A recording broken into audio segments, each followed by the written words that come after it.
In China Today yesterday, I was asked why China did not invite Western leaders into Xinjiang to investigate the Uyghur issue. There are two problems. First, those who constantly accuse China do not want to know and are not interested in the truth.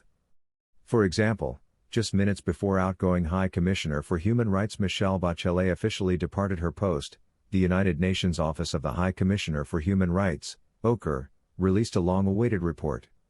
The report concluded that serious human rights violations have been committed, including arbitrary and discriminatory detention of members of Uyghur and other predominantly Muslim groups, which it asserted may constitute international crimes, in particular crimes against humanity. Bachelet has faced criticism in the final year of her tenure.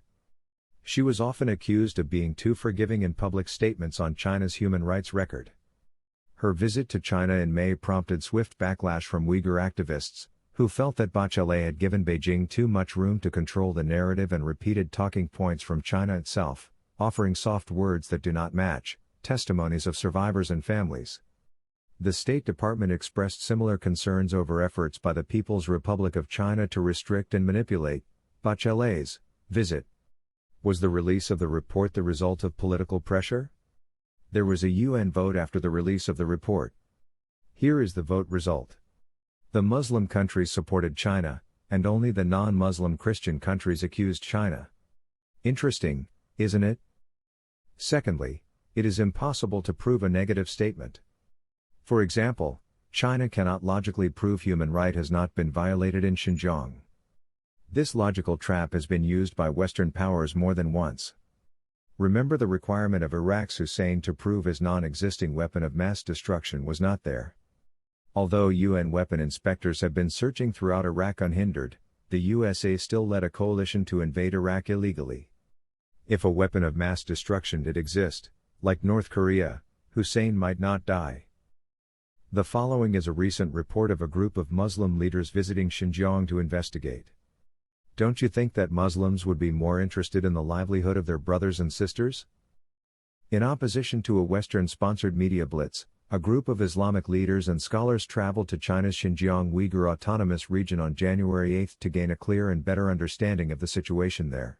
Ali Rashid Al-Nuaimi, the chairman of the World Muslim Communities Council, TWMCC, is leading the delegation, which comprises more than 30 notable individuals and academics from 14 nations, including the United Arab Emirates, Saudi Arabia, Egypt, Syria, Bahrain, and Tunisia. The group hailed the achievements of the Chinese government in battling terrorism in Xinjiang, a statement on the visit released on January 9 said. The academics also emphasized that some anti-Chinese organizations have criticized China on matters related to Taiwan, the Xinjiang and Xizang regions, and other areas critical to China's national security. There is no such thing as a Chinese culture that targets Muslims or the Islamic civilization, according to Al-Nuaimi. At a meeting in Urumqi on Monday, Ma Xingrui, the Xinjiang region's party chairman, greeted the group. He thanked them for supporting China's position on the Xinjiang conflict. However, he pointed out that the U.S. and certain Western countries continue to promote untruths and work to stoke tensions between China and Islamic nations. While in Xinjiang, the delegation also went to the Museum of Combating Terrorism and Extremism, according to a report from the TWMCC on January 10. The display explored Xinjiang's history and demonstrated how the three forces of separatism, extremism, and terrorism plagued the region from 1990 to 2016, leading to thousands of terrorist incidents.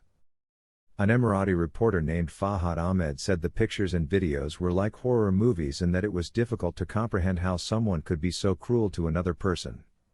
He said that such actions had nothing to do with religion.